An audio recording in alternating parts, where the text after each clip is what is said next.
बोसोरारि जुथुम्मा बिनि गेवलां मेलाव बाहागो लाफैनो मोननानै आरो बेयाव लोब लोब बर' रायजो राजाफ्रा बाहागो लाफैदों।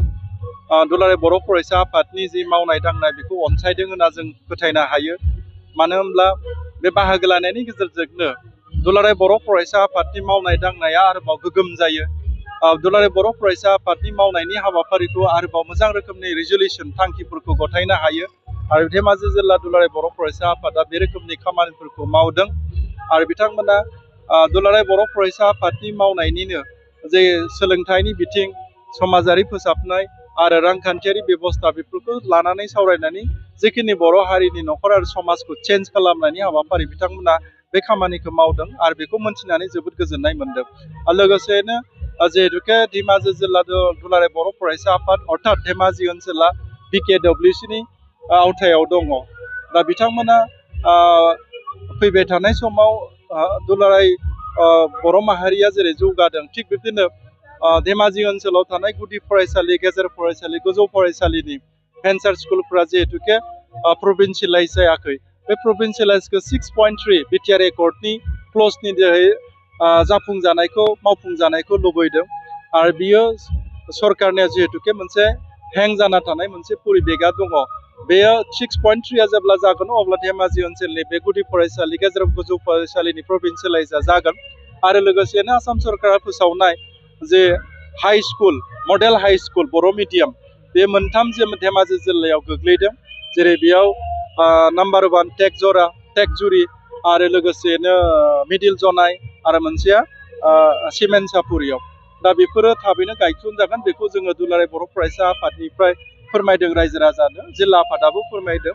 दा बे रोखोम मोनफ्रोमबो खामानिफ्रा जिहेतुके जालाङोब्ला बे ओनसोलाव जिहेतुके बर' हिसाबै थांना थानायनि दिनै राव, थुनलाइ, हारिमु बर' रायजो राजाफ्रा माने गोबानानै थांनानै दङ, आं बेखौ नुदों। फैबाय थानाय समाव बे रोखोमनि फारफ्रोमबो बिथिङाव जौगानाय मोनसे हाबाफारिया जालांगोन, बेखौ जोङो आसा थिनो हायो। स्पेशेल डेटआ जितु आउट अफ बिटिसिनि थाखायल' जानांगौमोन, नाथाय दायो अल आसामनि थाखाय जानानै फैबाय। आरो नंगौ, दाखालि बावैसो जिखिनि फोसावनाय स्पेशेल डेट फर बर' मिडियाम आउटसाइड बिटिआर, दा बेखौ दुलाराय बर' फरायसा आफाद, बर' साहित्य सभानिफ्राय आसाम सरकारजों सावरायनाय जादोंमोन।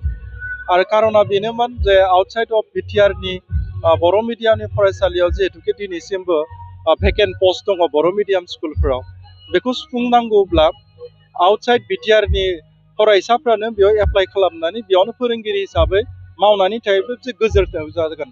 बेखौ लानानैनो जोंनिफ्राय दुलाराय बर' फरायसा आफादनिफ्राय आसाम सरकारखौ बुंनाय जादोंमोन। नाथाय एनाउन्समेन्टखौ नुनानै, फोरमायनायखौ नुनानै जोंबो माने दुलाराय बर' फरायसा आफादनिफ्राय मानगोनां आफादगिरि दिपेन बर'आ खावलायफिनदों, बेखौ रिमडिफाइ खालामफिननानै बोरैहाय हायो बेयाव मोननाय फोरोंगिरिफ्रा बै जायगायावनो थानानै बर' मिडियामखौ गोख्रों खालामनो हानाय परिबेखखौसो दानांगौ, बेखौ बुंफाफिननाय जादों। मानो होनब्ला क'क्राझारावबो सेन्टार मोनसे होनाय नुबाय। दा क'क्राझाराव होनाय लोगो लोगो बिटिआर ओनसोलनिबो जाहैबाय। दा बेयाव क'क्राझार सेन्टार होदोंब्लाबो बिटिआरनि बायजोनि मानसिफ्रा हैगोन ना बिटिआराव थानाय मानसिफ्रा होगोन, बिनि मडेलिटिया थिग जायाखै। दा बेखौ थाबैनो साननैसोनि गेजेरावनो सावरायगोन, बे बाथ्राफोरखौ दुलाराय बर' फरायसा आफादनि आफादगिरि आरो आसाम सरकारा बाथ्रा होदों। नाथाय बेयाव एप्लाइआबो सोलिबाय थादों। दा बेयो मडेलिटिया ओंखारफिनगोन, बेखौ जोङो फोरमायनो हायो। नंगौ, बेनिखायनोथ' दिनै आसाम सरकारजों रायज्लायनानै दुलाराय बर' फरायसा आफाद, बर' साहित्य सभाया आउटसाइड बिटिआरनि बर' मिडियामनि स्कुलखौ फोथांनो थाखाय स्पेशेल बर' मिडियामनि थाखाय आउटसाइड बिटिआर बा आसामनि टेटखौ बर' मिडियामनि थाखाय दानांगौ होननानै खावलायबोनाय दंमोन। मानोना थांनाय समाव नुबाय बिटिआर ओनसोलनिफ्राय क'क्राझार, चिरां, बाक्सा, उदालगुरि, तामुलपुरनि बिजाथिफ्रा धेमाजि, नैबे गलाघाट बा लखिमपुर ओनसोलफ्राव फैना बर' मिडियामाव फोरोंगिरि मावफैयो। नाथाय आरोबाव फिनै बिथांमोना माने गुबुन टेटआव पास खालामोब्ला आरोबाव बिटिसिआव बा बिटिआराव थांफिनो, गावनि जायगायाव थांफिनो। दा बेयो जोंनि थाखाय बिराद साननो गोनां मोनसे बाथ्रा, जाहाथे बे बाराव जाहाथे जाया, बेखौसो दुलाराय बर' फरायसा आफादा नोजोर बोदों।